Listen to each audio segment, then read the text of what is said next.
O frete ele pode ser vilão ou herói, né?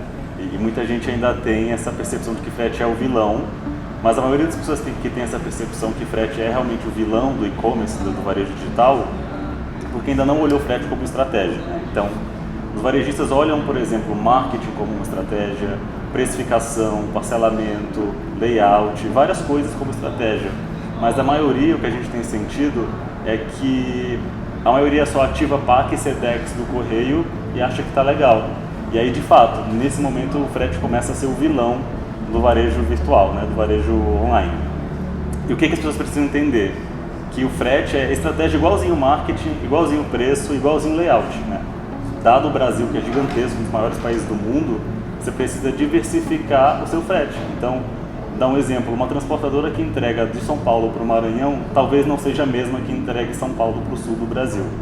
Então, quando o empreendedor enxerga esse mar de possibilidades de segmentação do frete, aí ele passa a ser o herói do e-commerce e não mais o vilão. Esse é mais um dos mitos do e-commerce, né, em relação a correio. O correio é um ótimo operador logístico, ele está presente em quase todas as cidades brasileiras. Mas se ele for usado sozinho numa operação de e-commerce, ele vai dar dor de cabeça mesmo.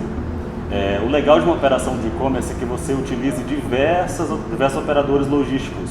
E o correio é um dos principais porque tem mais capilaridade.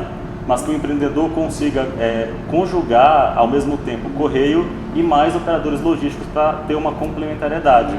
Se eu fizer uma relação com marketing, por exemplo, é como se o empreendedor investisse só no Facebook ou só no Google, quando na verdade a estratégia de marketing de uma loja virtual é um complemento de vários canais. A logística é igual, o correio é um ótimo operador logístico, mas ele precisa ser complementado, como por exemplo, entregas no mesmo bairro, você praticamente vai usar bicicleta, motoboy, tem outras transportadoras que operam operações no mesmo bairro, né, onde o lojista está no mesmo bairro e o comprador também. O operador logístico que opera sudeste, norte, não é o mesmo que opera sudeste e sul. Então, é legal ter mais transportadoras aí também para abranger cada vez mais possibilidades em relação à entrega. Então, o correio é excelente, mas sozinho ele vai dar realmente dor de cabeça. A entrega, ela deixou de ser só entrega, né? Então, eu brinco que entrega ela é o começo e o fim. Porque se o consumidor final ele fizer a simulação de frete e o prazo não for agradável de entrega ou o preço for muito alto, ele não vai comprar. Se a encomenda chega na casa do comprador, não chega no prazo ou chega em condições que não estão legais, como caixa amassada, produto avariado, também não é legal. Então, frete é o começo e fim, né?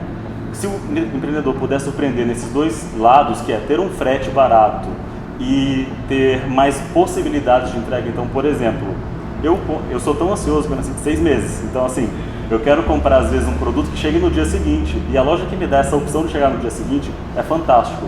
Eu já estou sendo surpreendido antes de eu comprar. Ou se a encomenda chega mais cedo para mim, em boa condição, também é muito fantástico, me surpreende. Poxa, me programei para receber tal dia, recebi antes. Então o frete ele pode surpreender até antes da compra, quando você oferece mais opções, bicicleta, motoboy, aéreo, transportadora, enfim, retirada na loja, ou quando ele chega num prazo muito legal, ou até antes, e numa condição legal. A reputação em relação ao frete, ela é muito sensível, né? O empreendedor ele precisa ter consciência de que se a transportadora parceira da loja virtual atrasar ou não entregar nas condições perfeitas ali de produto, não adianta ele culpar uma terceira. O comprador ele não vai entender isso, a culpa é dele. Então acho que a primeira dica nesse ponto em relação à reputação é que o varejista de fato ele assuma aquela responsabilidade e que ele tenha também diversas transportadoras para que ele consiga não só ficar refém de uma. Se ele tem uma ou duas ou três transportadoras, a chance dele ficar refém é muito maior do que se ele tiver 5 ou 6. Então, cada vez mais que ele testar mais transportadoras em diferentes regiões, ele vai conseguir enxergar qual parceiro logístico é mais fiel àquela qualidade de entrega, né? Então, acho que a primeira coisa é assuma a responsabilidade e tenha parceiros legais já identificados, não fique só com 1, com 2 ou com 3, dado que o Brasil é gigante, a possibilidade de ter parceiro logístico também é gigante.